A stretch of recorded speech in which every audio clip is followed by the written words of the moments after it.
నందేమో నాన్నకి సింహం నీ అమ్మకి వాహనమై ఉండలేదా ఎలకేమో గైస్ అందరూ ఎలాగున్నారు? అందరూ బాగున్నారేమో అనుకుంటున్నా. బాచుపల్లి ఏరియాలో ఇది గణపతిలు ఉన్నాయి గైస్. మట్టి గణపతిలు తయారు చేస్తూ ఉన్నాయి. అక్కడ ఇద్దరు వెళ్తున్నారు కదా, వాళ్ళు మనోళ్ళే గణపతిలు చూస్తున్నారు. చూస్తారా గైస్, ఇక్కడ మాత్రం చాలా బాగున్నాయి అన్నమాట గణపతిలు.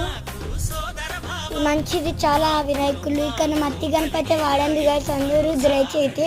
మట్టి గణపతుల వల్ల ఇది చెరువు కూడా వెనకాలు చేపలు కూడా ఇది మంచిది. అందరూ ఇక్కడికి వచ్చి కొనుక్కుంటారేమో అనుకుంటున్నా.